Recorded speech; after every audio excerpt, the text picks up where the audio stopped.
about to start having a really stimulating conversation about what we're gonna have. We're going to have a conversation about aspects of culture that relate to high school events, like songs and movies and how they relate to events. So then, Kelly, since we're talking about like media sort of and like songs and movies, what movie do you most relate when you think about senior year? What movie do you most think about? I think about a couple movies. I have a couple in mind. Tell me one of them. One that sticks out to me is probably The Breakfast Club. Oh.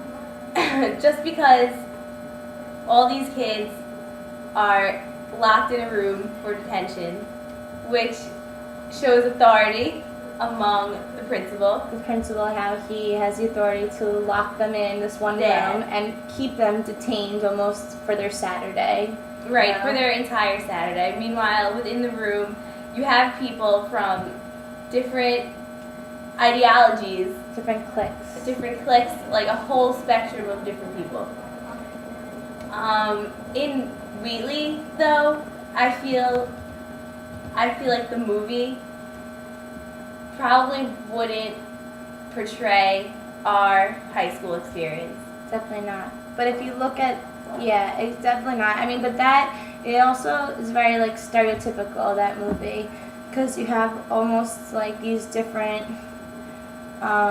it's not like that it's different cultures, but just it's different subgroups of people, and it's like them clashing. Right, like what makes the person in the Breakfast Club who plays the nerd feel subject to the jock, or the like inferior to the jock, or like the prom queen. What in society defines those positions as something like you want to reach in high school? I mean, do those kids who have taken on those titles, as they're not even individuals at that point. They're kind of, they're kind of a part of, they conformed to a group. Do they wish that for themselves, or do they want to be called like the nerd or the jock or the cheerleader, the weirdo, and then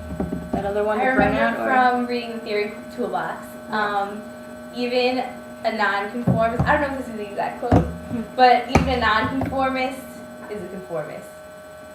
Because no matter what in society, there's people, everyone's different, But is everyone really different? I don't think so, because I honestly don't think that you can truly ever be unique. You can't ever truly be an individual, because there's always going to be someone out there in the world that's identical to you, has your same beliefs, ideologies, shares maybe the same sort of background as you. I mean, you can tell yourself all you want that you're unique and you have like a different story to tell, but I respect that. I do, but I feel like when you get to know someone from the outside, you might think that they are that they're just like you, but I feel like when you get deep down into their core, you really get to know them and how certain authorities affect them and how culture has affected them differently. Even though a lot of people have similar ideas, which is true. I don't know. I think everyone strives to be, individually unique, but in the end, I don't think that is ever ever achievable.